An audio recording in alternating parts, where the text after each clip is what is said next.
श्री स्वामी समर्थ. स्वागत आहे तुमचं माझ्या युट्यूब चॅनलमध्ये. आजचा दिवस तुम्हाला खूप छान सुख समाधानाचा आणि आनंदाचा जाऊ देत ही स्वामींच्या चरणी प्रार्थना करते आणि आज या नवीन व्हिडिओला सुरुवात करते. तर बघा मित्रमैत्रिणींनो, उद्या मार्गशीर्ष महिन्यातील चौथा गुरुवार आहे आणि उद्याच्या चौथ्या गुरुवारी मार्गशीर्ष गुरुवारचं व्रत आपण करत असतो, पूजा मांडणी करत असतो, कथा वाचत असतो. तर आता ही पूजा मांडणी किंवा आपल्याला कथा वाचणं, ही पूजा जी आहे तर ती उद्याच्या दिवशी चुकूनही राहू काळामध्ये करायची नाहीये.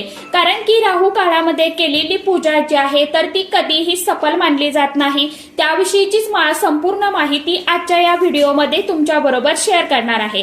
कारण की मार्गशीर्ष महिना जो आहे तर तो खूप अतिशय अत्यंत शुभ महिना मानला जातो. कारण मार्गशीर्ष महिना स्वतः भगवान श्रीकृष्णांना अतिशय खूप म्हणजे खूप प्रिय आहे आणि या महिन्यात माता लक्ष्मी स्वतः लवकर आपल्यावरती प्रसन्न होते अशी देखील श्रद्धा आहे. आजच्या या व्हिडिओमध्ये आपण 2 तासाच्या या राहू काळामध्ये चुकूनही आपल्याला पूजन करायचं नाही. पूजाचा शुभ मुहूर्त कोणता असणार आहे, त्याचबरोबर मार्गशीर्ष महिन्यातील गुरुवारचं चौथ्या गुरुवारचं महत्व, या दिवशी कोणते योग तयार झालेले आहे, देवी लक्ष्मीची स्टेप, माता लक्ष्मीची संपूर्ण माहिती आणि कशी करायची, कोणत्या गोष्टी करायच्या आहे, कोणत्या गोष्टी टाळायच्या आहे, राहू काळ कधी आहे, त्याचबरोबर पूजा केल्याने जीवनात कोणते सकारात्मक बदल घडतात आणि शेवटी पहा, जेणेकरून एक प्रभावशाली उपाय देखील तुमच्या बरोबर मी शेअर करणार आहे. त्यामुळे या उपायाने काय होईल तर घरातील सर्व दोष, दुःख, दारिद्र्य जे आहे तर ते दूर होण्यासाठी मदत होईल. भगवान श्रीहरी विष्णुदेव जे आहेत तर ते स्वतः भगवद्गीतेमध्ये आपल्याला सांगतात की मार्गशीर्ष महिना म्हणजेच स्वतः मी एक मार्गशीर्ष महिना आहे, हा भगवान विष्णुदेवांना देखील समर्पित आहे, भगवान श्रीकृष्णांना समर्पित आहे. या महिन्यात केलेले दान, जप, तप, व्रत यांना अनेक पटीने फळ जे आहे तर ते मिळत असतं. माता लक्ष्मीचा वास असतो. कारण की गुरुवार हा गुरुग्रहाचा दिवस असल्याने ज्ञान, वैभव आणि समृद्धी वाढते. मार्गशीर्ष महिन्यामध्ये एकूण 4 गुरुवार आलेले आहेत. त्यामधील चौथा गुरुवार हा अतिशय अत्यंत शुभ आणि तितकाच फलदायी मानला जातो. कारण 4 गुरुवारची साधना पूर्वत्वाला जाते. देवी लक्ष्मीच्या कृपेचा शिखर बिंदू मानला जातो. अपूर्ण इच्छा पूर्ण होण्यासाठी हा दिवस अतिशय अत्यंत श्रेष्ठ असतो. अनेक घरामध्ये या दिवशी लक्ष्मी व्रताचं उद्यापन स्वरूपात पूजा केली जाते. हा गुरुवार मार्गशीर्ष महिन्यातील शेवटचा आणि चौथा गुरुवार असणार आहे. त्यामुळे आपल्याला उद्याच्या दिवशी चुकूनही राहू काळामध्ये पूजा मांडणी जी आहे तर ती करायची नाही किंवा कथा वाचन जे आहे तर ते करायचं नाही. तर आता बघा राहू काळ काय असणार आहे, वेळ कोणती असणार आहे. चुकूनही आपल्याला त्या राहू काळामध्ये पूजन सेवा ज्या आहेत तर त्या करायच्या नाही. याविषयीची संपूर्ण माहिती आजच्या या नवीन व्हिडिओमध्ये मी तुमच्या बरोबर शेअर करणार आहे. त्यामुळे तुम्ही हा व्हिडिओ स्किप न करता शेवटपर्यंत नक्की बघा. चॅनलवरती तुम्ही जर हा व्हिडिओ पहिल्यांदा बघत असाल तर चॅनलला आवर्जून सबस्क्राईब करा आणि असेच नवनवीन माहितीपूर्ण व्हिडिओ बघण्यासाठी समोरील बेल आयकॉनलाही प्रेस करा. त्यामुळे काय होईल, जेव्हा कधी मी नवीन व्हिडिओ अपलोड करेल तर सर्वात अगोदर त्याचं नोटिफिकेशन तुम्हाला मिळेल आणि तुम्ही एकही व्हिडिओ मिस करणार नाही. तर बघा मित्रमैत्रिणींनो, 18 डिसेंबरला तयार होणारे काही शुभ योग जे आहेत तर ते या दिवशी गुरुवार आणि मार्गशीर्ष महिना आहे. त्यामुळे लक्ष्मी नारायण योग तयार झालेला आहे. चंद्र शुभ राशीत असल्यास धनप्राप्तीचा योग देखील आहे. गुरुग्रह बलवान असल्याने वैवाहिक सुख, संतान, नोकरी, व्यवसायात वृद्धी होणार आहे.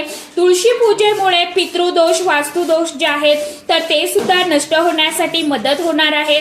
या दिवशी आपल्याला कोणकोणत्या चुका ज्या आहेत तर त्या टाळायच्या असतात. या गोष्टी मार्गशीर्ष महिन्यातील शेवटच्या गुरुवारी चुकूनही करू नका. जेणेकरून आपण जे काही संपूर्ण मार्गशीर्ष महिन्यामध्ये सेवा केलेली आहे, पूजा केलेली आहे, उपाय केलेले आहे तर त्याचं जे फळ आहे तर ते आपल्याला मिळावं.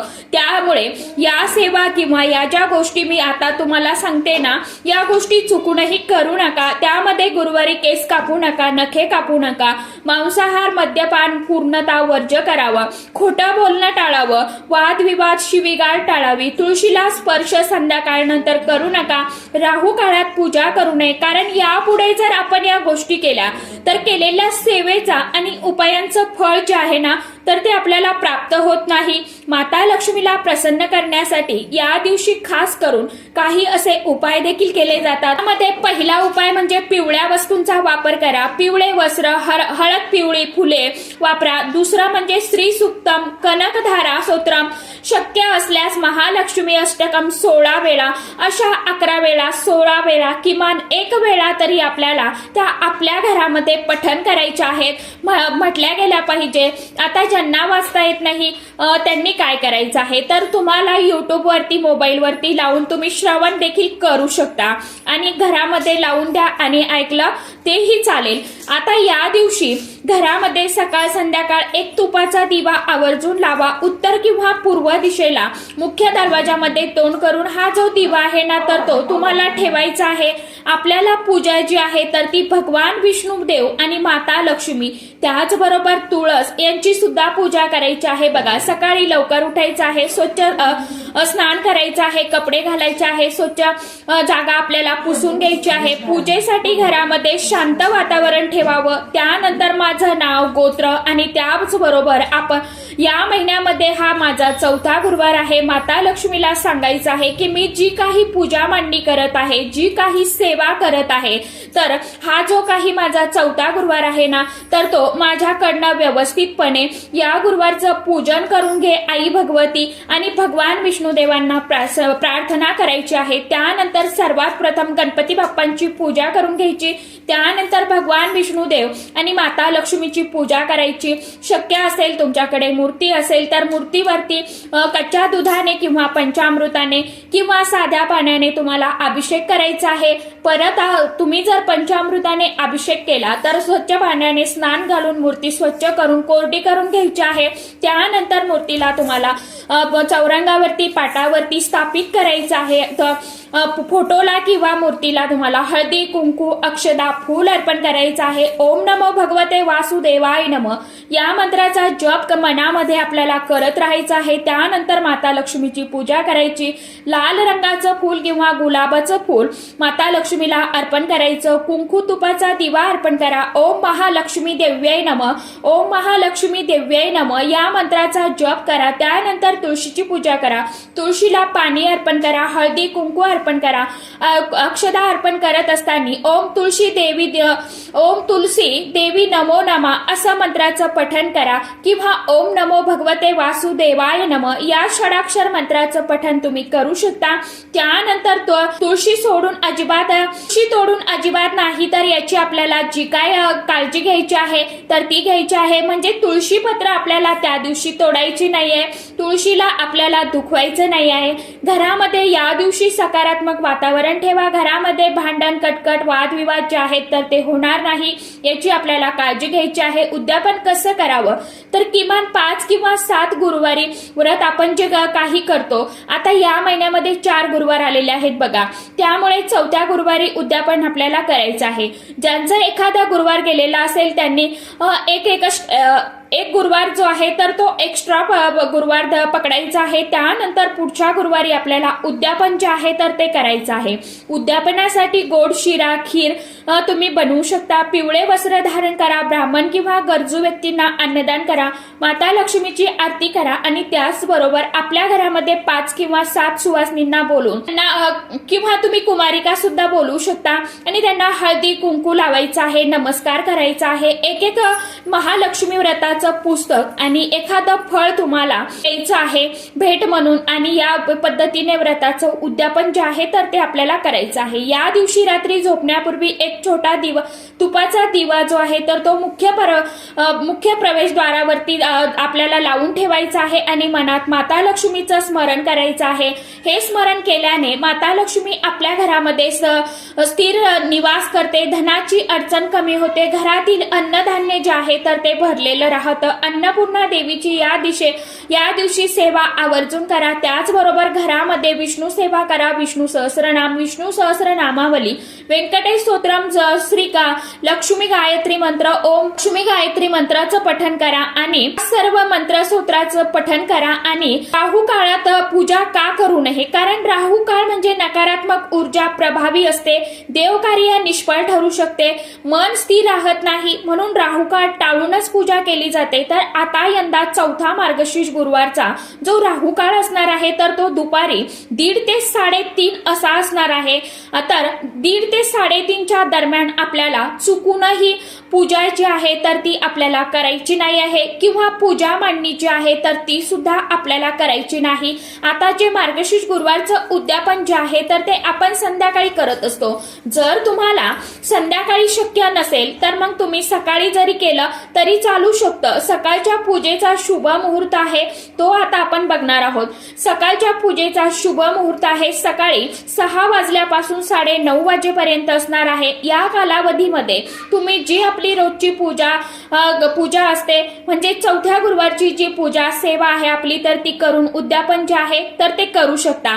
त्यानंतरचा संध्याकाळचा जो पूजेचा शुभ मुहूर्त असणार आहे तर तो संध्याकाळी 6:30 वाजल्यापासून ते 8 वाजेपर्यंत असणार आहे।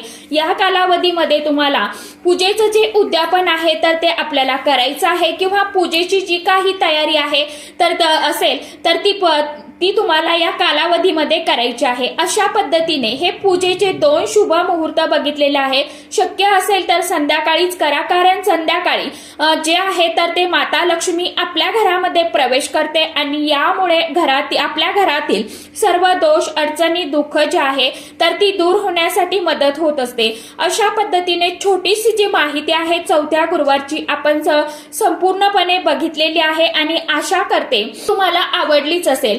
त्याचप्रमाणे या दिवशी आपल्या घरामध्ये आपल्याला लक्ष्मी गायत्री मंत्र जो आहे तर तो आपल्या कुलदेवीचा आणि लक्ष्मी मातेचा जो फोटो आहे, टाक आहे, मूर्ती आहे त्यावरती त्या मंत्राचं पठण करत करत कुंकुमार्चन देखील करायचं आहे। कुंकुमार्चन ही देवीची सर्वात उच्च कोटीची सेवा मानली जाते, त्यामुळे कुंकुमार्चन जे आहे तर ते आवर्जून करा आणि बघा घरामध्ये किती छान आणि प्रभावी असे बदल जे आहेत तर ते आपल्याला बघायला मिळत असतात। तर अशी ही संपूर्ण चौथ्या गुरुवारची छोटीशी माहिती मला तुमच्यापर्यंत शेअर करायची होती। तर सांगितल्याप्रमाणे जो काही राहू काळ आहे तर त्या काळामध्ये चुकूनही पूजा करायची नाही। पूजा तुम्हाला शुभ मुहूर्त देखील मी सांगितलेलाच आहे आणि राहू काळ जो आहे तर तो देखील सांगितलेला आहे। ज्यांना काही अडचण असेल त्यांनी कमेंट बॉक्समध्ये विचारू शकता। आशा करते की व्हिडिओमध्ये सांगितलेली माहिती तुम्हाला समजलीच असेल। ज्यांना काही अडचण असेल त्यांनी कमेंट बॉक्समध्ये कमेंट करू शकता। कमेंट बॉक्समध्ये जाता जाता इतकं सांगेल की ओम नमो भगवते वासुदेवाय नमः आवर्जून सर्वांनी टाईप करा, किंवा श्री स्वामी समर्थ आवर्जून लिहा। तर चला आजच्या व्हिडिओमध्ये इतकीच माहिती होती। कशी वाटली नक्की सांगा। व्हिडिओ आवडला तर चॅनलला आवर्जून लाईक शेअर सबस्क्राईब जरूर करा। परत भेटूया नवीन माहिती सोबत नवीन व्हिडिओसोबत। तोपर्यंत सर्व माझ्या युट्यूब परिवाराला श्री स्वामी समर्थ।